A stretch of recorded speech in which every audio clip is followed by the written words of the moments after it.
ಎಲ್ರಿಗೂ, ನೀವು ನೋಡ್ತಾ ಇರೋದು ಒನ್ ಇಂಡಿಯಾ ಕನ್ನಡ. ನಾನು ಪ್ರತಿಮಾ. ವೀಕ್ಷಕರೇ, ಈ ಬಜೆಟ್ ನಿರ್ಮಲಾ ಸೀತಾರಾಮನ್ ಅವರ 9ನೇ ಸತತ ಕೇಂದ್ರ ಬಜೆಟ್ ಆಗಿರುತ್ತೆ. ಈ ಮೂಲಕ ಅವರು ಸತತವಾಗಿ ಹೆಚ್ಚು ಬಜೆಟ್ ಮಂಡಿಸಿರೋ ಮೊದಲ ಮಹಿಳಾ ಹಣಕಾಸು ಸಚಿವೆ ಅನ್ನೋ ದಾಖಲೆಯನ್ನ ಕೂಡ ಕ್ರಿಯೇಟ್ ಮಾಡ್ತಾರೆ. ಸ್ವಾತಂತ್ರ್ಯ ನಂತರದ 88ನೇ ಕೇಂದ್ರ ಬಜೆಟ್ ಇದಾಗಿದ್ದು ಭಾರತದ ಆರ್ಥಿಕ ನೀತಿಯ ದೀರ್ಘ ಪ್ರಯಾಣವನ್ನ ಇದು ತೋರಿಸುತ್ತೆ. ಇನ್ನು ಸಹಜವಾಗಿ ಈ ಬಾರಿಯ ಕೇಂದ್ರ ಬಜೆಟ್ ಮೇಲೆ ಸಾಕಷ್ಟು ನಿರೀಕ್ಷೆಗಳು ಇದ್ದೇ ಇರುತ್ತೆ. ಫೆಬ್ರವರಿ ತಿಂಗಳು ಹತ್ತಿರವಾಗ್ತಾ ಇದ್ದ ಹಾಗೆ ಬಜೆಟ್ ಬಗ್ಗೆ ಈಗಾಗಲೇ ನಿರೀಕ್ಷೆಗಳು ಕೂಡ ಗರಿಗೆದರುತ್ತಾ ಇವೆ. ಹೀಗಾಗಿ ಭಾರತದ ವಸತಿ ಹಣಕಾಸು ವ್ಯವಸ್ಥೆ ನಿರ್ಣಾಯಕ ಹಂತದಲ್ಲಿ ಕೆಲಸ ಮಾಡ್ತಾ ಇದೆ. ಹೀಗಿರುವಾಗ ಬಜೆಟ್ನಲ್ಲಿ ರಿಯಲ್ ಎಸ್ಟೇಟ್ನಲ್ಲಿ ಏನೆಲ್ಲ ಬದಲಾವಣೆಗಳಾಗಬಹುದು ಅನ್ನೋ ನಿರೀಕ್ಷೆಯ ಜೊತೆಗೆ ಈ ಆದಾಯ ತೆರಿಗೆಯಲ್ಲಿ ಏನಾದರೂ ಬೇರೆ ಬೇರೆ ರೀತಿಯಾದಂತಹ ಚೇಂಜಸ್ ಆಗುತ್ತಾ, ಹೊಸ ರೂಲ್ಸ್ ಬರುತ್ತಾ ಅನ್ನೋದ್ರ ಬಗ್ಗೆ ಕೂಡ ಒಂದಷ್ಟು ಲೆಕ್ಕಾಚಾರಗಳು ಸಹಜವಾಗೇ ಇದೆ. ಇಲ್ಲಿ ವಸತಿಗಳ ಬೇಡಿಕೆಯನ್ನ ಹೆಚ್ಚಿಸೋ ಪ್ರಮುಖ ಅಂಶ ಕೂಡ ಈ ಸಲ ಸೇರ್ಕೊಳ್ಬಹುದಾದ ಚಾನ್ಸಸ್ ಇರುತ್ತೆ. GDP ಬೆಳವಣಿಗೆಯಲ್ಲಿ ರಿಯಲ್ ಎಸ್ಟೇಟ್ ವಲಯ ನಿರ್ಮಾಣ ಹಾಗೆ ಇತರ ಕೈಗಾರಿಕಾ ಕೆಲಸಗಳ ಮೂಲಕ ತನ್ನದೇ ಆದ ಕೊಡುಗೆಯನ್ನ ಕೊಡ್ತಾ ಇದೆ. ಅಂದ್ರೆ ನಿರ್ಮಾಣಕ್ಕಾಗಿ ಬೇಕಾಗೋ ಸಿಮೆಂಟ್, ಉಕ್ಕು, ಉದ್ಯೋಗ ಹಾಗೆ ಬ್ಯಾಂಕಿಂಗ್ ಕ್ಷೇತ್ರಗಳ ಮೂಲಕ ದೇಶದ ಆರ್ಥಿಕತೆಗೆ ದೊಡ್ಡ ಕೊಡುಗೆ ಕೊಡ್ತಾ ಇದೆ. ಆದ್ರೆ ಮಧ್ಯಮ ಆದಾಯದವರು ಹಾಗೆ ಮೊದಲ ಬಾರಿಗೆ ಮನೆ ಖರೀದಿ ಮಾಡೋದಕ್ಕೆ ಇಷ್ಟಪಡೋರಿಗೆ ಮನೆ ಇನ್ನೂ ಕೈಗೆಟುಕದ ಕನಸಾಗಿ ಉಳ್ಕೊಂಡಿದೆ. ಸೊ ಈ ಹಿನ್ನೆಲೆಯಲ್ಲಿ 2026ರ ಕೇಂದ್ರ ಬಜೆಟ್ ವಸತಿ ಹಣಕಾಸಿನ ವ್ಯವಸ್ಥೆಯನ್ನ ಸರಳ ಮತ್ತು ಜನಪರವಾಗಿಸೋದಕ್ಕೆ ಹೊಸ ಕ್ರಮಗಳನ್ನ ತೆಗೆದುಕೊಳ್ಬೇಕಾಗಿದೆ. ವಸತಿ ಸಬ್ಸಿಡಿಗಳು ಅಂತ ಬಂದಾಗ ನಗರದಲ್ಲೇ ಯಾಕೆ ಕೈಗೆಟುಕ್ತಾ ಇಲ್ಲ? ಸರ್ಕಾರದ PMAYU ಯೋಜನೆ ಅಡಿಯಲ್ಲಿ ಬಡ್ಡಿ ಸಬ್ಸಿಡಿ ಇದ್ರೂ ಕೂಡ ಬೆಂಗಳೂರು, ಪುಣೆ ಹೀಗೆ ದೊಡ್ಡ ದೊಡ್ಡ ನಗರಗಳಲ್ಲಿ ಮನೆಯ ಬೆಲೆಗಳಂತೂ ವೇಗವಾಗಿ ಜಾಸ್ತಿ ಆಗ್ತಾ ಇದೆ. ಆದ್ರೆ ಸಬ್ಸಿಡಿಗೆ ನಿಗದಿಪಡಿಸಿರೋ ಆದಾಯ ಮತ್ತು ಮನೆ ಮೌಲ್ಯದ ಮಿತಿಗಳು ಮಾತ್ರ ಚೇಂಜ್ ಆಗಿಲ್ಲ. ಇದರಿಂದ ಅನೇಕರು ಯೋಜನೆಯ ಪ್ರಯೋಜನದಿಂದ ಹೊರಗುಳಿತಾ ಇದ್ದಾರೆ. 2026ರ ಬಜೆಟ್ನಲ್ಲಿ ಮನೆ ಮೌಲ್ಯ ಮತ್ತು ಸಾಲದ ಮಿತಿಗಳನ್ನ ನಗರ ಹಾಗೆ ಬೆಲೆ ಏರಿಕೆಗೆ ಅನುಗುಣವಾಗಿ ಬದಲಾಯಿಸಿದ್ರೆ ಹೆಚ್ಚು ಜನರಿಗೆ ಸಬ್ಸಿಡಿ ಸಿಗಬಹುದು. ಬಡವರು ಹಾಗೆ ಕಡಿಮೆ ಆದಾಯ ವರ್ಗಕ್ಕೆ ಹಳೆ ರೀತಿಯ ಸಹಾಯವನ್ನ ಕಂಟಿನ್ಯೂ ಮಾಡಬಹುದು.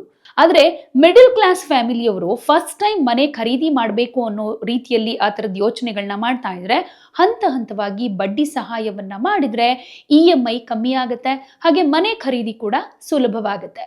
ಗೃಹ ಸಾಲದ ಸುಧಾರಣೆಗಳು ಅಂತ ಬಂದಾಗ EMI ಕಡಿಮೆ ಮಾಡೋ ಮಾರ್ಗ ಇದ್ದೇ ಇರುತ್ತೆ. ಸೊ ಇಂದಿನ ಪರಿಸ್ಥಿತಿಯಲ್ಲಿ ಗೃಹ ಸಾಲಗಳು ಬ್ಯಾಂಕ್ಗಳ ದೊಡ್ಡ ಪಾಲಾಗ್ತಾ ಇವೆ. ಅದರಲ್ಲೂ 50 ಲಕ್ಷ ರೂಪಾಯಿಗಿಂತ ಕಡಿಮೆ ಮೌಲ್ಯದ ಮನೆಗಳಿಗೆ ಸಾಲ ಕೊಡುವಲ್ಲಿ ಬ್ಯಾಂಕುಗಳಿಗೆ ಹಣದ ಲಭ್ಯತೆ ಮುಖ್ಯ ಸಮಸ್ಯೆ ಅನ್ನಿಸ್ಕೊಳ್ಳುತ್ತೆ. ಸರ್ಕಾರ ನಬಾರ್ಡ್ ಮರು ಹಣಕಾಸು ಹಾಗೆ ವಿಶೇಷ ನಿಧಿಗಳ ಮೂಲಕ ಕಮ್ಮಿ ವೆಚ್ಚದ ಮನೆಯನ್ನ ಒದಗಿಸಿದ್ರೆ ಗೃಹ ಸಾಲದ ಬಡ್ಡಿ ದರಗಳು ಇನ್ನಷ್ಟು ಕಮ್ಮಿಯಾಗಬಹುದು. ಇದರಿಂದ ಯುವ ಉದ್ಯೋಗಿಗಳಿಗೆ ಅವಕಾಶ ಸಿಗುತ್ತೆ.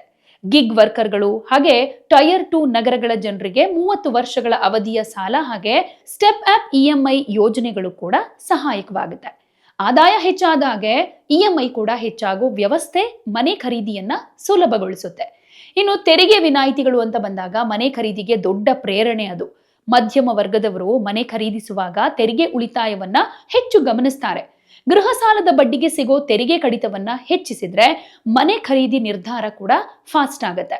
ಫಸ್ಟ್ ಟೈಮ್ ಮನೆ ಖರೀದಿ ಮಾಡೋರಿಗೆ ಹೆಚ್ಚುವರಿ ತೆರಿಗೆ ವಿನಾಯಿತಿ ಕೊಟ್ರೆ ಸರ್ಕಾರದ ಆದಾಯಕ್ಕೆ ಹೆಚ್ಚಿನ ಹೊರೆಯಾಗದೆ ಜನರಿಗೂ ದೊಡ್ಡ ಲಾಭ ಸಿಗುತ್ತೆ.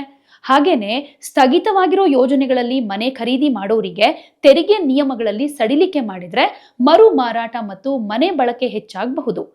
ಈಗ ಡಿಜಿಟಲ್ ಪಾವತಿ ಹಾಗೆ ಡೇಟಾ ವ್ಯವಸ್ಥೆಗಳು ಕೂಡ ಅಭಿವೃದ್ಧಿ ಆಗಿದ್ರೂ ಗೃಹ ಸಾಲ ಪ್ರಕ್ರಿಯೆ ಇನ್ನೂ ಸ್ಲೋ ಆಗಿದೆ. ಖಾತೆ ಸಂಗ್ರಾಹಕ ವ್ಯವಸ್ಥೆ, UPI ಮತ್ತು GST ಡೇಟಾವನ್ನ ಬಳಸಿ ಸಾಲ ಅರ್ಹತೆಯನ್ನ ಪರಿಶೀಲನೆ ಮಾಡಿದ್ರೆ 30 ದಿನಗಳ ಪ್ರಕ್ರಿಯೆ 2-3 ದಿನಗಳಿಗೆ ಇಳಿಬಹುದು. 2026ರ ಬಜೆಟ್ನಲ್ಲಿ ಹೌಸಿಂಗ್ ಕ್ರೆಡಿಟ್ ಪಾಸ್ಪೋರ್ಟ್ ಅನ್ನೋ ಡಿಜಿಟಲ್ ವ್ಯವಸ್ಥೆ ಬಂದ್ರೆ ಅನೌಪಚಾರಿಕ ಆದಾಯ ಹೊಂದಿರೋರ್ಗೂ ಕೂಡ ಗೃಹ ಸಾಲ ಈಸಿಯಾಗಿ ಸಿಗುತ್ತೆ. ಫಿನ್ಟೆಕ್ ಹಾಗೆ ಗೃಹ ಹಣಕಾಸು ಸಂಸ್ಥೆಗಳ ಸಹಕಾರದಿಂದ ಗ್ರಾಮ ಹಾಗೆ ಪೆರಿ ನಗರ ಪ್ರದೇಶಗಳ ಜನರಿಗೆ ಸಾಲ ಸಿಗಬಹುದು.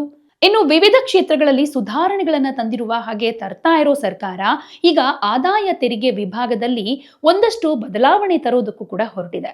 1961ರ ಇನ್ಕಮ್ ಟ್ಯಾಕ್ಸ್ ಕಾಯ್ದೆಯ ಬದಲು ಹೊಸ ಕಾಯ್ದೆಯನ್ನ ಜಾರಿಗೆ ತರುತ್ತೆ. 6 ದಶಕದಲ್ಲೇ ಇದು ಭಾರತದ ಆದಾಯ ತೆರಿಗೆ ವ್ಯವಸ್ಥೆಯಲ್ಲಾಗ್ತಾ ಇರೋ ಬಹುದೊಡ್ಡ ಬದಲಾವಣೆ ಅಂತ ಹೇಳಬಹುದು. ಫೆಬ್ರವರಿ 1ನೇ ತಾರೀಕು ಮಂಡನೆಯಾಗಲಿರೋ ಕೇಂದ್ರ ಬಜೆಟ್ನಲ್ಲಿ ನಿರ್ಮಲಾ ಸೀತಾರಾಮನ್ ಅವರು ಹೊಸ ಆದಾಯ ತೆರಿಗೆ ಜಾರಿ ತರಲಾಗುತ್ತೆ ಅನ್ನೋದನ್ನ ಘೋಷಿಸಿದ್ದಾರೆ. ಹೊಸ ಕಾಯ್ದೆಯ ಮುಖ್ಯಾಂಶಗಳನ್ನು ಕೂಡ ಅವರು ಬಹಿರಂಗಪಡಿಸಬಹುದು. ವರದಿಗಳ ಪ್ರಕಾರ ಹೊಸ ಐಟಿ ಕಾಯ್ದೆ 2026ರ ಏಪ್ರಿಲ್ 1ರಿಂದ ಜಾರಿಗೆ ಬರಬಹುದು. ಈ ಹೊಸ ಆದಾಯ ತೆರಿಗೆ ಕಾಯ್ದೆಯಲ್ಲಿ ಏನಿರಬಹುದು ಅಂತ ನೋಡೋದಾದ್ರೆ, ಈಗಿರುವ 1961ರ ಆದಾಯ ತೆರಿಗೆ ಕಾಯ್ದೆಗೆ ಕಂಪೇರ್ ಮಾಡಿದ್ರೆ ಹೊಸ ಆದಾಯ ತೆರಿಗೆ ಕಾಯ್ದೆ ಹೆಚ್ಚು ಸರಳವಾಗಿರುತ್ತೆ. ಇದರ ನಿಯಮಗಳು ಕೂಡ ಸರಳವಾಗಿದ್ದು ಸಾಮಾನ್ಯ ತೆರಿಗೆ ಪಾವತಿದಾರರಿಗೆ ಸ್ಪಷ್ಟವಾಗಿ ಅರ್ಥವಾಗುವಂತಿರುತ್ತೆ ಅಂತ ಹೇಳಲಾಗ್ತಾ ಇದೆ. ಇನ್ನು ಹಳೇದ್ರಲ್ಲಿರುವಂತಹ 819 ಸೆಕ್ಷನ್ ಸಂಖ್ಯೆಯನ್ನ 536ಕ್ಕೆ ಇಳಿಸಲಾಗಿದೆ. 47 ಬಾಪ್ಟರ್ಗಳನ್ನ 23ಕ್ಕೆ ಇಳಿಸಲಾಗಿದೆ. ಸೊ ಹೊಸ ಕಾಯ್ದೆಯಲ್ಲಿ ಮತ್ತೊಂದು ಮುಖ್ಯ ಅಂಶ ಅಂತ ಅಂದ್ರೆ ಅದು ಟ್ಯಾಕ್ಸ್ ಸಿಸ್ಟಮ್ನಲ್ಲಿ ತಂತ್ರಜ್ಞಾನ ಅಳವಡಿಕೆ ಹೆಚ್ಚು ಗಾಢವಾಗಿರುತ್ತೆ.